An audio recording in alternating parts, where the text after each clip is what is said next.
Suasana istana negara pagi itu begitu hening, seolah udara pun menahan napas. Ribuan pasang mata terpaku ke arah podium utama, tempat Presiden Muda Indonesia, Narswara Atmaja, berdiri tegak mengenakan setelan putih gading yang memantulkan cahaya mentari. Di belakangnya, layar besar menampilkan satu kalimat tegas. Program Transparansi Nasional, menuju Indonesia bersih. Tepuk tangan bergemuruh, tapi di antara riuh itu, ada sorot mata yang tidak ikut bertepuk, dingin, tajam, penuh perhitungan. Presiden Narswara membuka pidatonya dengan suara mantap, hari ini, kita menyalakan api baru dalam sejarah bangsa. Tidak akan ada lagi ruang bagi kebohongan, tidak akan ada lagi bayang dalam pemerintahan kita. Kata-katanya menggema di ruang kenegaraan, menembus batas layar televisi, menghantam dinding-dinding keheningan di rumah rakyat yang haus keadilan. Namun di balkon atas, beberapa figur politik senior hanya saling bertukar pandang, sebagian menatap jam tangan, sebagian lainnya tersenyum tipis. Mereka tahu, di balik kata transparansi, tersimpan ancaman yang bisa melucuti kekuasaan mereka. Di tengah sorotan kamera, Aruna Pratama, Menteri Muda Digitalisasi dan Transparansi, berdiri di sisi kanan podium. Wajahnya tegas tapi matanya menyimpan getar haru. Dialah arsitek utama kebijakan ini, yang selama 2 tahun berjuang menembus tembok birokrasi, fitnah, dan tekanan politik. Saat Presiden menyebut namanya di depan publik, ia tahu, hari itu bukan kemenangan, melainkan awal dari medan tempur yang belum pernah ia hadapi. Di luar istana, ribuan rakyat menonton melalui layar-layar besar. Para mahasiswa meneriakkan nama Aruna, menyebutnya, harapan baru Indonesia. Di media sosial, tagar-tagar Indonesia bersih langsung menjadi trending nomor 1. Tapi di ruang bawah tanah Kementerian Keuangan, beberapa pejabat senior sedang membungkam suara lain, menghapus catatan transaksi lama, menutup akses file yang tidak boleh muncul di sistem transparansi nasional. Kebijakan yang diumumkan di atas podium, dalam hitungan jam, mulai digerogoti dari bawah tanah kekuasaan. Sore harinya, saat senja menutup langit Jakarta dengan warna jingga pucat, Aruna berdiri di jendela kantornya, menatap kota yang ia ingin ubah. Di tangannya, sebuah dokumen tebal bertuliskan rencana digitalisasi terpadu nasional. Ia tahu, di balik idealisme itu, banyak musuh yang belum terlihat. Telepon di mejanya berdering, sebuah panggilan dari nomor rahasia. Suara berat di seberang berkata pelan, hati-hati, Bu Menteri. Banyak yang ingin melihat Anda gagal, bahkan sebelum Anda memulai. Aruna terdiam. Ia menatap cermin di depannya, wajahnya tampak muda, tapi sorot matanya sudah menua karena beban tanggung jawab. Ia tahu, menjadi bersih di negeri yang kotor bukan hanya soal keberanian, tapi juga soal bertahan hidup. Malam itu, lampu di ruang kerjanya menyala paling lama di antara gedung-gedung kementerian lain. Di layar komputernya, algoritma transparansi mulai diuji, memindai ribuan data keuangan negara. Di balik setiap angka, ia tahu, ada kisah tentang kekuasaan, keserakahan, dan mungkin pengkhianatan. Sementara itu, di gedung parlemen yang gelap, sebuah pertemuan rahasia tengah berlangsung. 3 tokoh berpengaruh duduk di balik meja oval, menatap layar berita yang menyiarkan wajah Aruna. Salah satu dari mereka berkata lirih namun dingin, kalau proyek itu berjalan, semua akan tahu siapa kita sebenarnya. Yang lain menyalakan cerutu, lalu menatap tajam ke kamera televisi. Kalau begitu, pastikan proyek itu tidak pernah sampai ke tangan rakyat. Malam menutup ibu kota dengan langit kelam yang berat.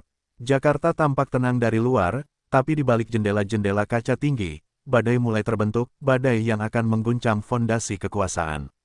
Dan di tengahnya, berdiri seorang perempuan yang baru saja berjanji kepada bangsanya, membuka semua rahasia, berapapun harga yang harus dibayar. Malam itu, Jakarta tidak benar-benar tidur. Di balik gemerlap lampu kota, suara langkah-langkah sunyi bergema di koridor sebuah hotel mewah di kawasan Sudirman. Di lantai tertinggi, ruang rapat eksklusif diselimuti kabut asap cerutu dan aroma kopi hitam yang kuat. Di dalamnya, 6 pria duduk melingkar, para tokoh yang selama 2 dekade menjadi bayang-bayang kekuasaan negeri ini. Mereka bukan pejabat publik, namun setiap kebijakan besar yang lahir di republik ini, lahir dari bisikan mereka. Program transparansi itu bukan sekadar proyek digital, ujar salah satu pria tua, suaranya serak namun tajam seperti pisau. Itu deklarasi perang terhadap kita semua. Suasana hening. Tak ada yang berani menimpali. Di layar besar di hadapan mereka, wajah Aruna Pratama terpampang dari tayangan konferensi pagi tadi. Di bawahnya, tulisan, Menteri Muda Tantang Sistem Lama. Salah satu pria muda tertawa kecil, kita lihat seberapa lama idealisme bisa bertahan di antara tumpukan uang. Tawa kecil itu tidak lama. Pemimpin mereka mengetuk meja perlahan. Kalau kita diam, dalam 6 bulan semua jaringan kita terkuak. Kita harus bertindak sebelum rakyat tahu siapa dalangnya. Sementara itu, di istananya sendiri, Presiden Narswara menatap laporan intelijen yang baru saja mendarat di mejanya. Laporan itu menyebutkan adanya pertemuan rahasia antara beberapa elit bisnis dan mantan pejabat tinggi yang diduga kuat menentang kebijakan transparansi. Ia mendesah pelan. Saya tahu ini akan terjadi, gumamnya. Tapi sebelum ia bisa berbicara lebih jauh, pintu ruangannya terbuka, Kepala Staf Kepresidenan masuk dengan wajah tegang. Pak, kami baru dapat kabar, 2 kementerian besar menolak menyerahkan data ke sistem digitalisasi Aruna. Presiden memejamkan mata. Ia tahu, ini baru permulaan dari sabotase yang lebih dalam. Di tempat lain, Aruna duduk sendirian di ruang kerja yang kini mulai terasa sempit. Di layar komputernya, puluhan laporan, penolakan administratif, terus berdatangan, alasan teknis, sistem belum siap, data masih manual. Padahal ia tahu, semua itu hanyalah kedok. Ia memijat pelipisnya pelan, lalu berkata pada asisten pribadinya, kita sedang melawan generasi yang hidup dari rahasia. Dan sekarang, mereka takut kehilangan rahasia itu. Asistennya menatap ragu. Apa ibu yakin presiden masih di pihak kita? Aruna terdiam. Pertanyaan itu menggantung di udara, menusuk lebih dalam dari yang diharapkan. Sore hari, media mulai berubah nada. Beberapa stasiun berita mulai memutar isu tentang biaya besar dan risiko keamanan data publik dari kebijakan transparansi. Wartawan senior yang dulu mendukung Aruna kini mulai mempertanyakan motifnya. Bahkan beberapa influencer politik menyebutnya agen asing yang ingin mengacaukan sistem pemerintahan nasional. Di balik layar, tangan-tangan gelap mulai bekerja, membeli opini, mengatur narasi, dan menanam keraguan dalam benak rakyat. Di sebuah ruang gelap di gedung parlemen, Ketua Komisi Anggaran tersenyum sambil membaca berita di tabletnya. Lihat, publik mulai ragu. Kita tak perlu menjatuhkannya dengan kekerasan. Cukup dengan kebohongan yang terdengar masuk akal. Rekannya menimpali, dan kalau itu tidak cukup, senyum di wajahnya berubah dingin. Maka kita akan buat ia tampak seperti penjahat yang memakai kedok reformasi. Malam itu, hujan turun deras di Jakarta. Aruna menatap langit dari jendela, mendengar suara petir yang menyambar gedung-gedung tinggi. Dalam cahaya kilat yang singkat, ia melihat bayangannya sendiri di kaca, seorang perempuan yang memulai perang yang mungkin akan menghancurkan karir, nama, bahkan nyawanya. Namun di sudut hatinya, ada bisikan yang membuatnya tetap tegak. Jika bukan sekarang, kapan lagi bangsa ini punya keberanian untuk jujur? Dan di luar sana, di tengah derasnya hujan, mobil hitam tanpa plat berhenti di depan gedung kementeriannya. Seorang pria turun membawa amplop coklat bersegel merah. Di dalamnya, satu foto terpampang jelas, wajah Aruna, dengan tanda silang merah besar di atasnya. Hujan baru saja reda ketika Aruna Pratama tiba di rumah dinasnya. Udara masih lembab, aroma tanah basah bercampur dengan kesunyian malam yang menekan. Di ruang tamunya yang sederhana, hanya suara jam dinding yang terdengar.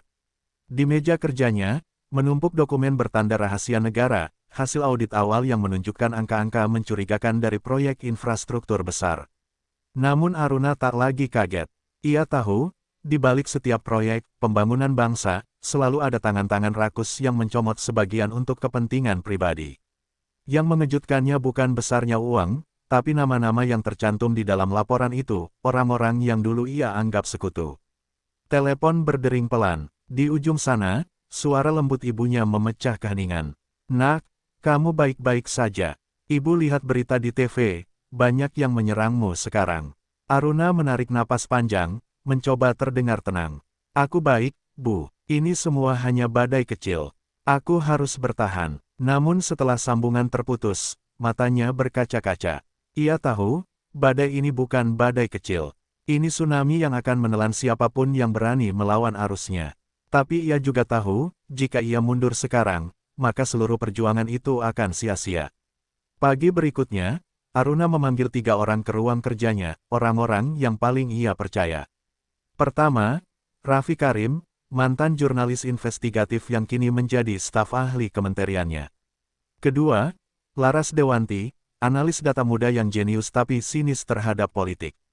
Ketiga, Bisma Arya, mantan perwira siber yang dipecat karena menolak ikut proyek manipulasi data. Di ruangan itu, Aruna berbicara dengan nada tenang namun tegas, kita tidak bisa mempercayai sistem resmi lagi. Kita buat tim bayangan, kita kerja di luar protokol.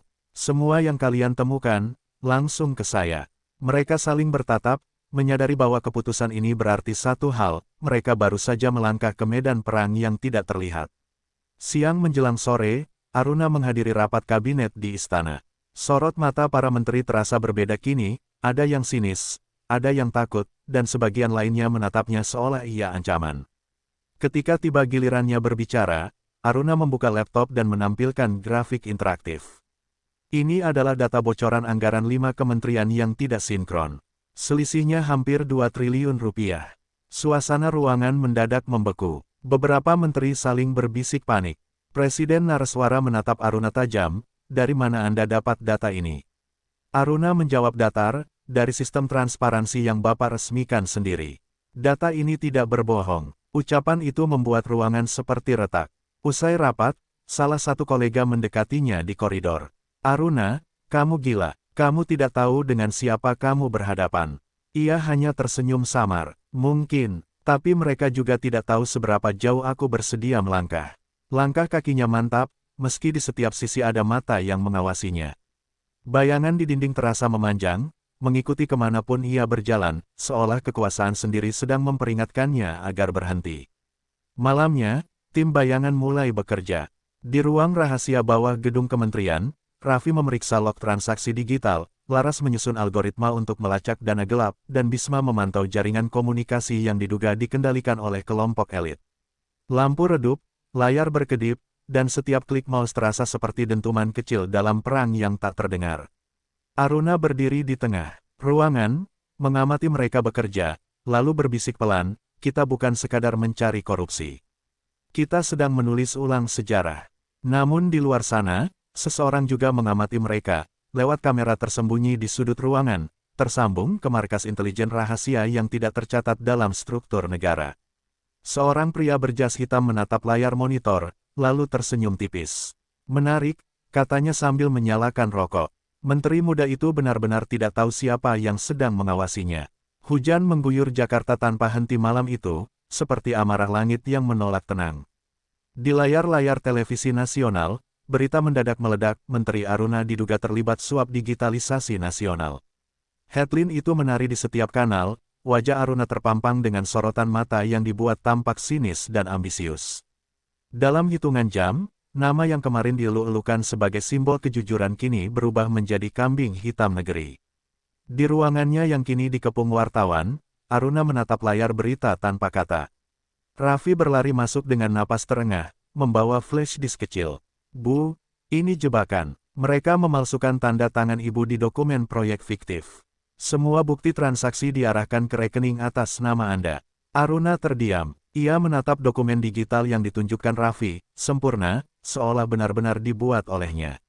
Siapa yang bisa akses sistem internal kita secepat ini? Laras menjawab dengan wajah pucat, seseorang dari dalam kementerian. Ini bukan hacker luar, ini orang yang tahu setiap langkah kita. Malam itu juga, telepon dari istana berdering. Suara Presiden Narswara terdengar datar, berat, dan dingin. Aruna, saya ingin percaya pada Anda, tapi tekanan politik terlalu besar. Saya harus membentuk tim investigasi independen. Untuk sementara, Anda dinonaktifkan dari jabatan. Hening, Aruna tak menjawab, hanya desahan napasnya yang terdengar di antara jeda percakapan. Jadi ini akhirnya, Pak, katanya lirih. Ini hanya sementara, jawab Presiden pelan. Tapi jujur, saya tak yakin siapa yang masih bisa saya percayai. Sambungan terputus, dan dengan itu, semua pintu kekuasaan pun tertutup untuknya. Pagi harinya, kamera media memburu setiap langkahnya. Wartawan berteriak, Bu Aruna, benar Anda menerima suap 50 miliar dari proyek digital? Ia tetap diam, menunduk, berjalan melewati kerumunan dengan langkah tegas meski matanya menyimpan badai. Di balik kerumunan itu, sebuah mobil hitam berhenti sebentar. Di dalamnya, dua pria berjas sedang mengamati sambil tersenyum sinis. Lihat, publik sudah menelan umpan. Reputasi bukan apa-apa kalau narasi kita lebih kuat. Pria satunya menyalakan rokok. Kita tidak membunuhnya, kita hanya membuatnya terlihat bersalah. Dunia akan mengerjakan sisanya. Di rumahnya yang sunyi malam itu, Aruna duduk di depan tumpukan dokumen asli, bukti yang bisa membersihkan namanya. Tapi satu persatu file digital yang tersimpan di sistem kementerian mulai lenyap. Mereka hapus semuanya, Laras bersuara gemetar. Bisma mengetik cepat di laptopnya, wajahnya menegang. Kita tidak bisa melawan lewat jalur resmi lagi. Mereka kontrol semua, media, hukum, bahkan data. Aruna berdiri, menatap layar laptop yang menampilkan tulisan akses denied. Ia menutup matanya sejenak, lalu berbisik, kalau kebenaran tidak bisa disiarkan, maka kita harus menciptakan salurannya sendiri. Beberapa jam kemudian, Aruna dan timnya meninggalkan rumah dinas dengan mobil tanpa plat. Mereka menuju tempat rahasia, gudang tua di pinggiran Jakarta yang dijadikan markas darurat. Dari sana, mereka mulai memulihkan data, menggali rekam jejak digital yang dihapus, menyusun kembali potongan-potongan kebenaran. Namun apa yang mereka tidak tahu, sinyal ponsel mereka sedang dilacak. Di pusat kontrol intelijen, seorang operator berkata, "Pelan, target bergerak ke arah barat." Instruksi, suara di speaker menjawab datar, "Jangan hentikan. Biarkan mereka berpikir masih aman. Kita tunggu sampai semua bukti mereka terkumpul, baru kita hancurkan sekaligus." Menjelang dini hari, Aruna menatap layar yang menampilkan data terakhir yang berhasil diselamatkan, daftar transaksi gelap dengan kode nama, Proyek Langit Merah. Matanya berkilat tajam. "Ini bukan sekadar skandal suap," katanya pelan. "Ini jaringan politik lintas kementerian." Raffi menatapnya ragu, "Kalau kita buka ini ke publik sekarang, nyawa kita terancam." Aruna menatap lurus ke depan, wajahnya tegas dalam cahaya redup. "Kalau kita diam, seluruh negeri akan tetap hidup dalam kebohongan. Aku lebih takut mati tanpa kebenaran, daripada hidup dalam penipuan." Dan di luar gudang itu, dalam gelap yang sunyi, sebuah lensa kamera kecil berwarna merah menyala, merekam setiap gerak mereka. Seseorang sedang menunggu, saat yang tepat untuk menyerang balik dengan cara yang lebih mematikan. Langit Jakarta kembali memerah sore itu, seolah matahari pun enggan tenggelam di negeri yang sedang retak. Istana tampak tegang, barisan pengawal bersenjata berjaga lebih rapat dari biasanya, dan ruang rapat presiden kini penuh dengan wajah-wajah panik yang berusaha terlihat tenang. Di meja utama, Presiden Narswara Atmaja duduk dengan kepala tertunduk, jari-jarinya mengetuk pelan permukaan meja kayu jati. Di hadapannya tergeletak dua berkas, satu bertuliskan, pemecatan Aruna Pratama, satu lagi bertuliskan, laporan audit sementara. Dua pilihan yang sama-sama berisiko. "Bapak tidak bisa terus menunda," ujar kepala staf dengan nada mendesak. "DPR sudah menuntut sikap tegas. Jika Bapak tidak bertindak, oposisi akan menuduh pemerintahan ini melindungi koruptor." Presiden mengangkat wajahnya perlahan, matanya merah karena kurang tidur. "Atau mungkin, mereka justru sedang melindungi korupsi itu sendiri," katanya lirih. Ruangan hening, semua menunduk. Mereka tahu, kebenaran kalimat itu terlalu pahit untuk dibantah. Sementara itu, di sisi lain kota, Aruna dan tim bayangan bersembunyi di sebuah rumah tua di kawasan Depok. Raffi membuka laptop, menampilkan laporan keuangan yang berhasil mereka pulihkan sebagian. "Bu, ini lebih besar dari yang kita duga. Dana proyek digital ternyata jadi kedok untuk menyalurkan uang kampanye ilegal ke 7 partai politik besar." Laras menambahkan, "Dan lihat ini, sebagian dana mengalir ke rekening yayasan atas nama keluarga pejabat tinggi negara." Aruna menatap layar dengan rahang mengeras. "Kita sudah sampai di jantung penyakitnya." Ia tahu, data itu bisa mengguncang negeri. Tapi ia juga tahu, membocorkannya berarti memicu perang terbuka, bukan hanya melawan sistem, tapi melawan negara itu sendiri. Malamnya, Raffi menerima pesan terenkripsi dari seorang sumber anonim di dalam istana. Lebih besar dari, Presiden sedang diawasi. Ada rencana untuk menggulingkannya melalui skandal yang lebih besar. Jika Anda punya bukti, serahkan langsung padanya, sebelum semuanya terlambat. Aruna membaca pesan itu dengan napas berat. Kalau benar, maka waktu kita hampir habis. Bisma menggeleng cepat. Bu, itu bisa jadi jebakan. Mereka bisa tangkap ibu di istana. Aruna menatap mereka satu per satu. Atau itu satu-satunya cara untuk menyelamatkan negeri ini dari dalam. Keputusan pun diambil, esok subuh, Aruna akan menuju istana, diam-diam, membawa bukti paling berbahaya dalam sejarah politik Indonesia modern. Pagi berikutnya, di istana, Presiden Narswara berdiri di balkon, memandangi taman yang basah oleh embun. Dari kejauhan, suara burung tak mampu menenangkan pikirannya. Ia merasa terkurung di antara dua dunia, rakyat yang menuntut perubahan, dan elit politik yang menuntut kepatuhan. Saat ajudannya datang membawa surat dari Dewan, Presiden tahu, ultimatum resmi telah jatuh. Kalau saya pecat dia, pikirnya, rakyat akan kehilangan harapan. Tapi kalau saya lindungi dia, kekuasaan saya akan runtuh. Ia menatap langit. Keadilan tidak pernah sederhana, bisiknya, lirih, tapi penuh luka.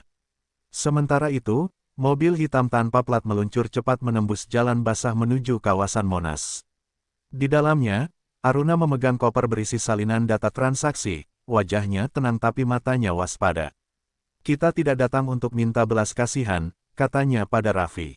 Kita datang untuk menagih janji, bahwa negeri ini layak untuk jujur.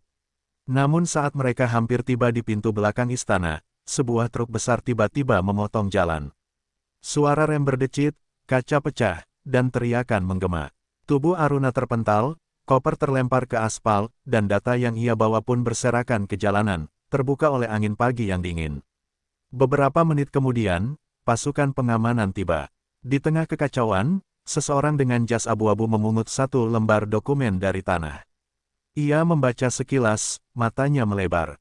Ya Tuhan, ini bukti semuanya. Tapi sebelum ia sempat bicara, tembakan senyap terdengar. Tubuhnya roboh. Kertas itu terbang, jatuh ke genangan air, tinta mulai luntur. Tapi sebagian huruf masih bisa terbaca, proyek Langit Merah, penanggung jawab Sekretariat Negara. Malamnya, berita tersebar, mantan Menteri Aruna Pratama dalam kondisi kritis pasca kecelakaan misterius. Publik terbelah, ada yang percaya ia korban, ada yang menuduhnya lari dari tanggung jawab. Di ruang ICU, Aruna terbaring lemah dengan tangan penuh infus. Di luar, Raffi duduk termenung sambil menggenggam flash disk terakhir yang selamat dari kecelakaan itu. Kalau ini jatuh ke tangan yang salah, gumamnya, semua yang kita perjuangkan akan sia-sia. Ia menatap langit malam yang muram. Di balik awan hitam itu, kekuasaan sedang menulis ulang narasi, dan bangsa ini berdiri di persimpangan paling berbahaya dalam sejarahnya. Rumah sakit itu sunyi, hanya suara mesin monitor jantung yang berdetak pelan, bip, bip, bip, seolah menghitung waktu antara hidup dan mati. Aruna terbaring lemah di ranjang ICU, wajahnya pucat, bibirnya pecah-pecah. Setiap napasnya terdengar berat, tapi matanya yang setengah terbuka masih menyiratkan perlawanan. Di luar ruangan, dua petugas keamanan berpakaian sipil berjaga, bukan untuk melindungi, tapi memastikan tak ada yang masuk tanpa izin. Dunia luar percaya ia pelaku korupsi, tapi di balik dinding steril itu, kebenaran sedang berusaha tetap hidup. Raffi duduk di ruang tunggu dengan kepala tertunduk. Di tangannya, flash disk kecil terbalut kain berdarah, satu-satunya bukti yang tersisa dari koper yang hancur di jalan. Laras berjalan mondar-mandir, wajahnya cemas. Kita harus sembunyikan datanya, katanya cepat. Kalau mereka tahu flash disk itu masih ada, kita semua bisa dibunuh. Bisma menjawab pelan, kita butuh tempat aman. Dan seseorang yang bisa dipercaya di luar sistem. Raffi menatap layar ponselnya, menatap satu nama kontak lama, Seno, mantan jurnalis bawah tanah yang dulu membongkar skandal minyak. Ia tahu, hanya orang seperti itu yang berani menampung kebenaran yang berbahaya. Sementara itu, di ruang rapat istana, Presiden Narswara menatap layar besar yang menampilkan laporan investigasi. Semua bukti digital dari Kementerian Aruna hilang. Tanyanya tajam. Kepala intelijen menjawab tegas, server kementerian diserang 3 jam setelah kecelakaan. Sumber serangan tidak terdeteksi, tapi pola enkripsinya identik dengan jaringan yang biasa digunakan oleh pihak internal. Presiden memukul meja. Internal siapa? Semua diam. Tak ada yang berani menjawab. Karena semua tahu, jawabannya bisa menghancurkan lebih dari satu karir, bisa mengguncang seluruh pemerintahan. Di gedung kementerian, Ruang data yang dulu jadi kebanggaan Aruna kini sunyi dan gelap. Layar monitor menampilkan pesan berwarna merah darah. Lebih besar dari, Sistem Delete, Project Langit Merah TERMINATED. Petugas IT menatap ngeri. Semua data lenyap, bukan hanya dihapus, tapi dibakar habis dari dalam sistem. Di pojok ruangan, seorang pria berjas hitam menutup laptopnya, lalu menekan tombol di earphone-nya. Target berhasil dihapus. Tak ada jejak. Suara di seberang menjawab dingin, bagus. Tapi pastikan Aruna tidak bangun. Dunia tidak perlu mendengar suaranya lagi. Malam menjelang. Di rumah sakit, Aruna menggeliat perlahan. Tangannya yang lemah mencoba meraih meja di samping tempat tidur. Di sana, tergeletak sebuah foto kecil, dirinya bersama Presiden Naraswara, saat peluncuran program Transparansi Nasional. Ia menatap foto itu lama, sebelum satu air mata jatuh ke pipinya. Dalam bisikan lirih yang nyaris tak terdengar, ia berkata, kalau mereka bisa menghapus data, maka aku akan menulis ulang semuanya, dari awal. Beberapa kilometer dari sana, Raffi, Laras, dan Bisma bertemu Seno di sebuah kafe tua yang lampunya remang. Seno mendengarkan cerita mereka dengan wajah serius, lalu menatap flash disk itu seolah sedang menatap bahan peledak. Kalau data ini benar, katanya, maka ini bukan sekadar korupsi, ini kudeta digital. Mereka menciptakan pemerintahan bayangan lewat sistem. Raffi menatapnya mantap, itu sebabnya kami butuh Anda. Seno tersenyum tipis. Kalau begitu, kita tak lagi menulis berita, kita sedang memulai revolusi. Sementara mereka berunding, di Gedung Tinggi Pusat Data Negara, sistem keamanan utama kembali aktif. Di layar utama, muncul satu notifikasi baru, sumber sinyal mencurigakan terdeteksi dari arah selatan kota. Operator melapor cepat, Tuan, ada kebocoran data kecil dari jaringan bawah tanah. Suara di speaker menjawab dingin, biarkan mereka bernafas. Sedikit saja, sampai kita tahu siapa yang mereka percayai. Dan malam itu, Jakarta seperti bernafas dengan dua napas, satu di atas, penuh dusta dan manipulasi, satu di bawah, penuh perlawanan dan harapan. Aruna masih hidup, dan bersama waktu yang tersisa, kebenaran pun mulai menyalakan apinya kembali. Langit dini hari Jakarta memantulkan warna baja. Kota belum sepenuhnya terbangun, tapi di sebuah rumah aman di pinggiran Depok, 4 orang duduk mengitari meja kayu tua, Aruna, yang kini mulai pulih dengan perban di lengannya, Raffi, Laras, dan Bisma. Di tengah meja, flash disk merah yang selama ini mereka lindungi berputar di tangan Aruna. Data ini, katanya pelan, adalah kunci untuk menumbangkan seluruh sistem yang busuk. Tapi hanya kalau kita bisa membukanya sepenuhnya. Seno menatap layar laptopnya. Sebagian file masih terkunci dengan enkripsi tingkat tinggi. Aku butuh koneksi langsung ke jaringan internal negara untuk memecahkannya. Raffi langsung menolak, itu bunuh diri. Begitu kamu masuk, mereka akan tahu lokasi kita. Aruna menatap tajam, tapi tanpa membuka data itu, semua perjuangan kita sia-sia. Dunia butuh bukti, bukan cerita. Laras menarik napas panjang. Baiklah, katanya akhirnya. Kalau kita akan menembus sistem, aku tahu satu pintu masuk, tapi orang yang menjaganya pernah bekerja untuk mereka. Beberapa jam kemudian, mereka berada di sebuah gudang tua dekat pelabuhan Tanjung Priok. Di sana, seseorang sudah menunggu, pria berambut gondrong dengan tatapan tajam, Rendra, mantan teknisi keamanan siber pemerintahan yang kini hidup di pelarian. Kalian gila datang ke sini, katanya. Aku sudah kubur hidup-hidup masa laluku. Bisma menatapnya datar, dan kami datang untuk menggali lagi. Kau satu-satunya yang tahu celah sistem langit merah. Rendra menatap Aruna lama, lalu mengangguk pelan. Baik, tapi kalau kita buka ini, jangan harap ada jalan kembali. Malam itu, mereka mulai bekerja. Rendra dan Laras memecahkan lapisan demi lapisan enkripsi, keringat menetes di antara klik dan kode yang terus berlari di layar. Raffi berjaga di pintu belakang, sementara Aruna menatap layar dengan gugup. Setelah berjam-jam, layar laptop tiba-tiba bergetar dan terbuka. Ratusan file muncul, kontrak rahasia, daftar nama, bahkan bukti transaksi langsung ke beberapa pejabat tinggi. Laras menatap terpaku. Ya Tuhan, ini bukan sekadar korupsi. Ini skema kontrol negara. Mereka menciptakan jaringan pengendali informasi, dari media, lembaga hukum, sampai militer. Aruna berbisik pelan, ini alasan kenapa mereka ingin kita hilang. Tapi saat suasana mulai lega, Raffi melihat sesuatu aneh di pojok layar, koneksi eksternal masuk tanpa izin. Laras, siapa yang tersambung ke jaringan? Laras mengetik cepat, wajahnya memucat. Tidak mungkin, koneksi ini datang dari perangkat internal kita sendiri. Semua menatap satu sama lain. Aruna perlahan menatap ke arah Bisma, yang duduk diam di pojok ruangan. Tangannya bergetar halus di balik meja. Bisma, apa yang kau lakukan? Bisma mengangkat wajah, matanya penuh bayangan. Aku tidak punya pilihan, Bu Menteri. Mereka punya keluargaku. Kalau aku tidak menyerahkan kalian malam ini, mereka akan membunuh anakku. Seno spontan berdiri, menarik pistol dari saku jaketnya.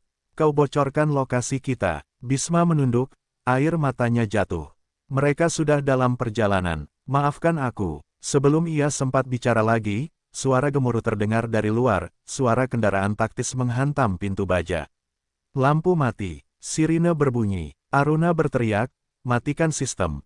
Hapus semua data, tapi sudah terlambat. Dinding gudang bergetar hebat, kaca pecah, dan peluru menembus udara.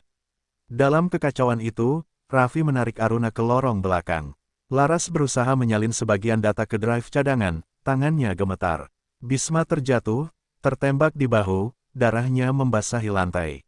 Pergilah, katanya, selamatkan datanya. Rendra mencoba menahan pintu, tapi pasukan berseragam hitam menerobos masuk dengan senjata otomatis. Dalam sekejap, ruangan itu berubah jadi medan perang. Mereka berlari di antara api dan reruntuhan. Di tangan Aruna, drive kecil itu tergenggam erat, satu-satunya salinan data yang masih tersisa. Saat keluar ke jalan belakang, Seno menyalakan mobil dan berteriak, cepat. Mereka sudah tahu semuanya. Aruna menatap kembali ke gudang yang kini terbakar, lalu berbisik pelan, hampir seperti doa, mereka bisa menghancurkan tempat ini, tapi tidak bisa memadamkan kebenaran.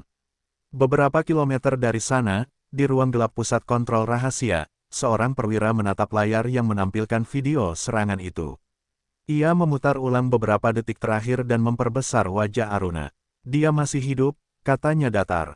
Suara lain dari speaker menjawab, dingin seperti logam. Lebih besar dari, biarkan.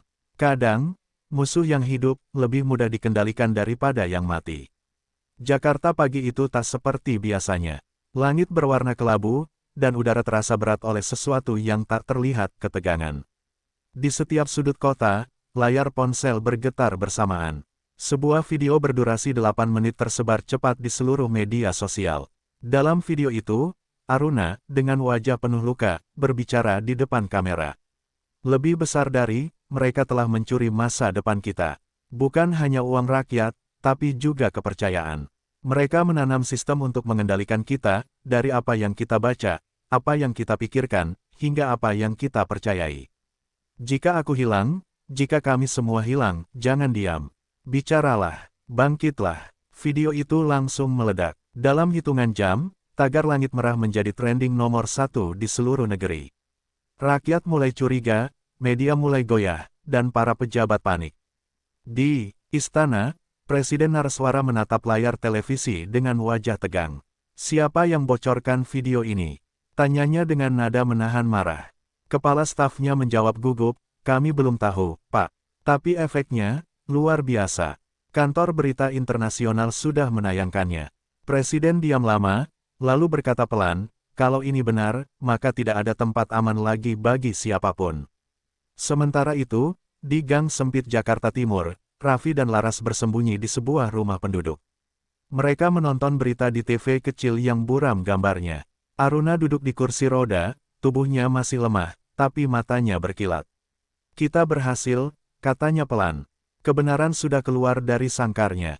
Seno tersenyum lelah. Sekarang, mereka tak bisa menghentikan arus informasi. Tapi kita juga tak bisa kembali. Kita bukan lagi pelapor. Kita adalah simbol. Aruna memandang layar TV, melihat ribuan orang di jalan membawa poster bertuliskan, bersihkan negeri. Dan, keadilan untuk rakyat. Air matanya menetes. Mereka akhirnya mendengar. Hari demi hari, masa semakin besar.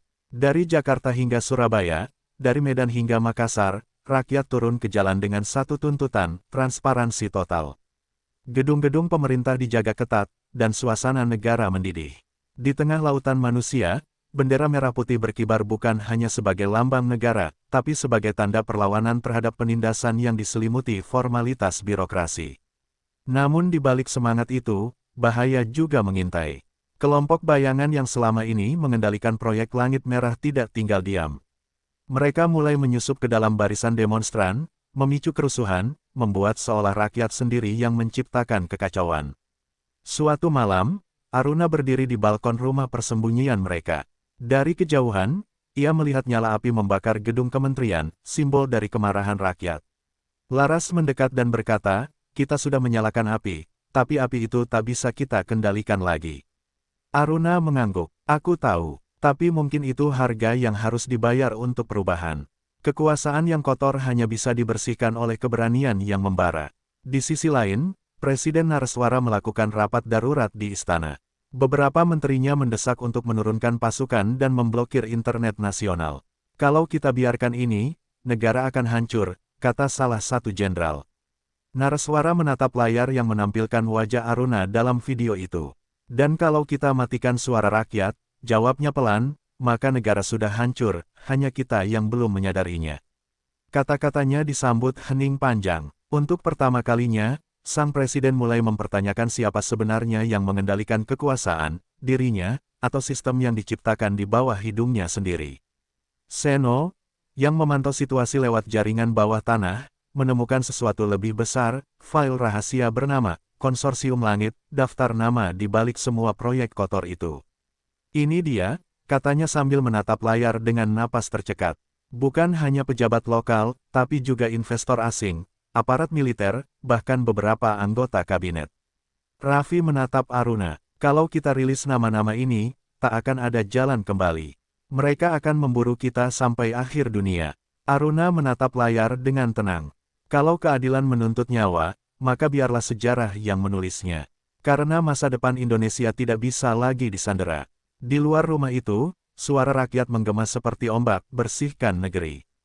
Bersihkan negeri," dan di tengah malam yang membara, satu keputusan akan menentukan nasib bangsa, apakah kebenaran akan menjadi cahaya, atau justru api yang membakar segalanya. Malam itu, di sebuah kamar gelap yang hanya diterangi cahaya monitor, Seno mengetik cepat. File demi file dibuka, setiap nama yang muncul membuat napasnya semakin berat. Di layar, tertera daftar panjang tokoh penting, menteri, pengusaha, hingga perwira tinggi militer. Semua terhubung oleh satu proyek rahasia, Konsorsium Langit. Sebuah jaringan yang selama ini menjadi dalang di balik manipulasi kebijakan nasional, pembentukan opini publik, bahkan penghapusan data korupsi yang membahayakan mereka sendiri. Aruna berdiri di belakangnya, matanya menatap layar tanpa berkedip. "Jadi benar," katanya lirih, "negara ini bukan dikendalikan oleh pemerintahan, tapi oleh mereka."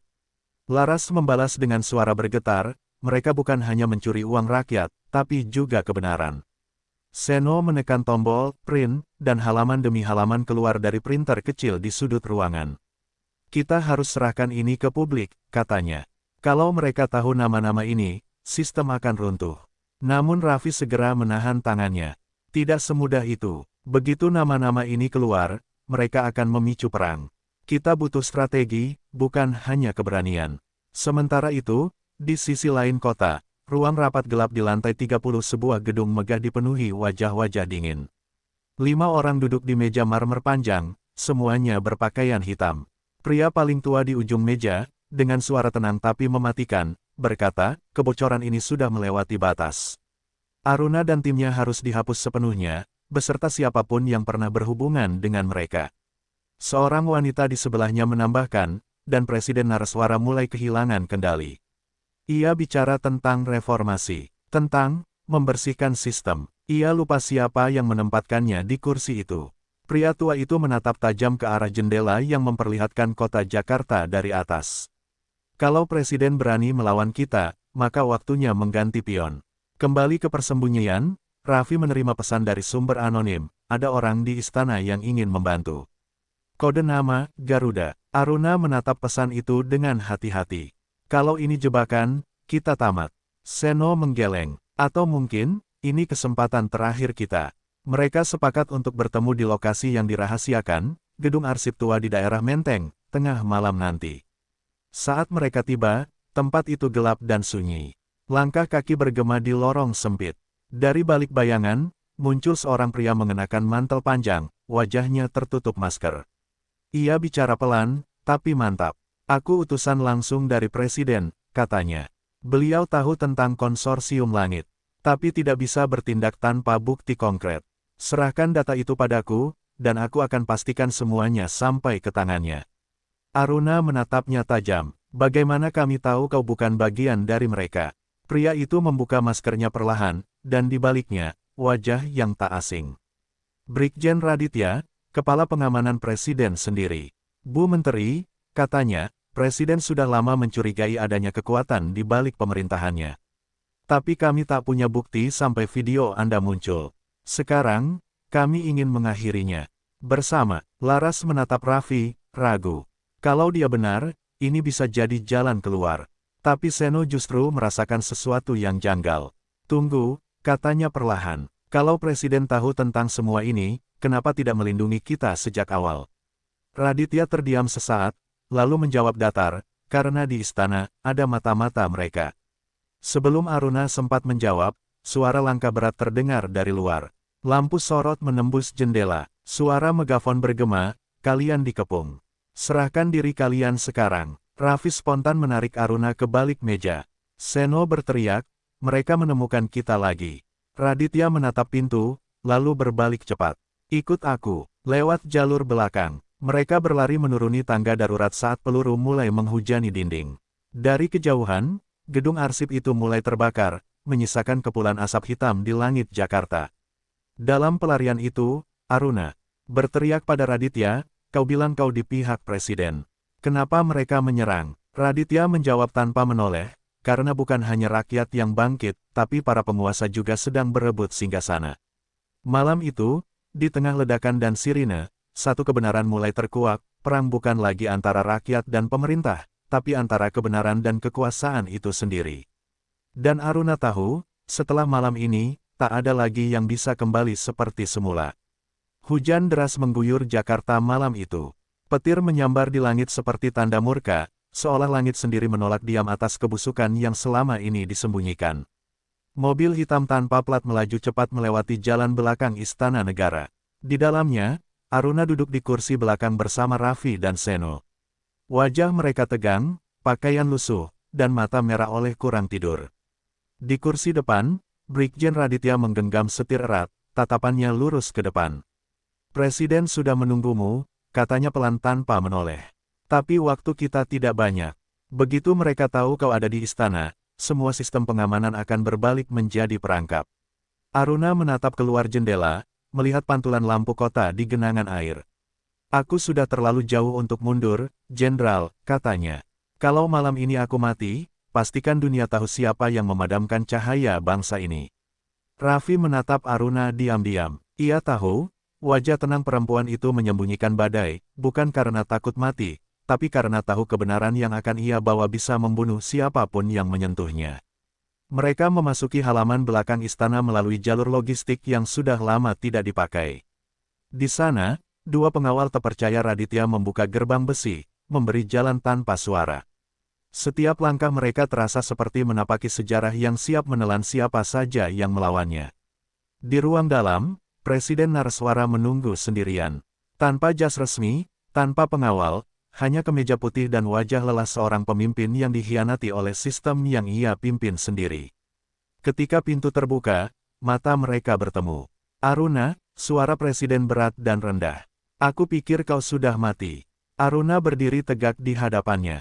Kalau saya mati, Pak, maka mereka sudah menang. Presiden menatap Raffi dan Seno di belakangnya, lalu berkata, duduklah.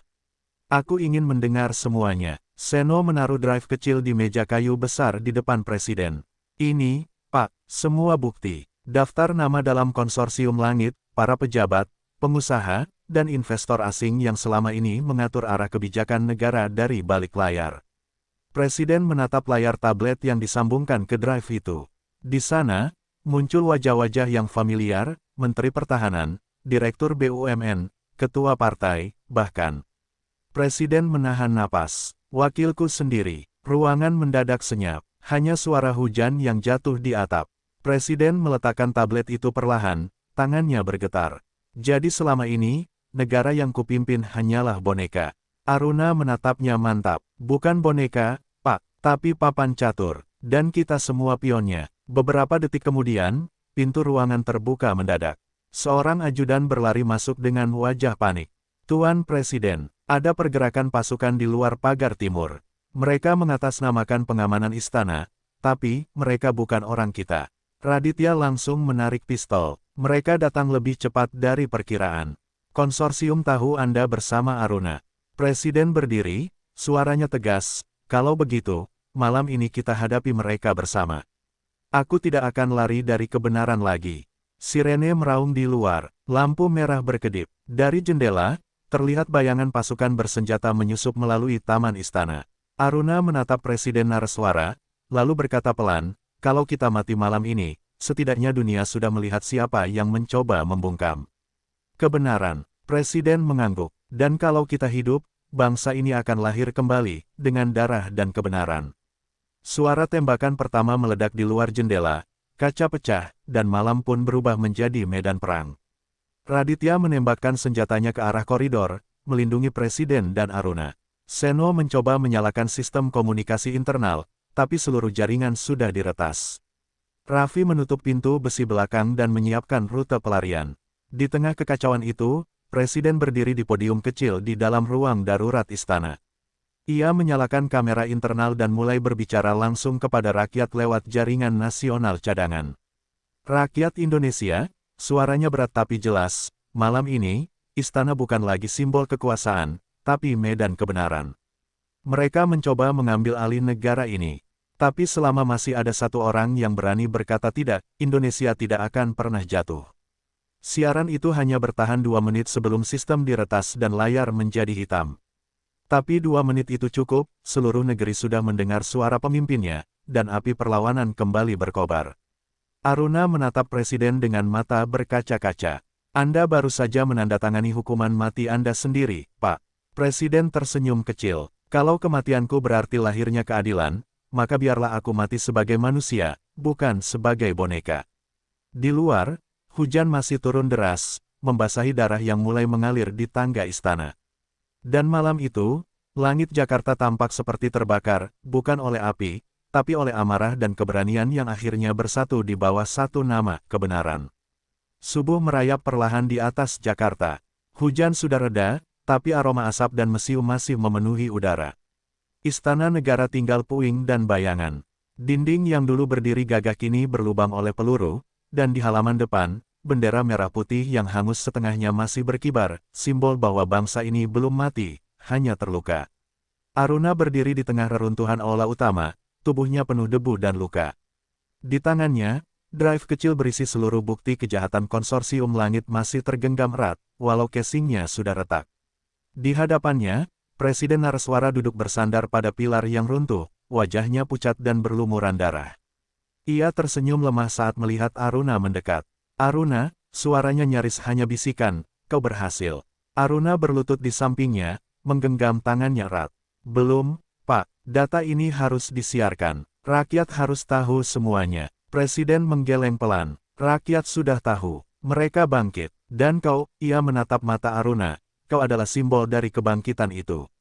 Sebuah ledakan kecil terdengar dari kejauhan, sisa-sisa pertempuran di luar pagar istana. Raffi muncul dari balik reruntuhan, membawa Seno dan Laras yang terluka. Kita harus pergi sekarang, serunya. Pasukan bayangan masih menyisir area.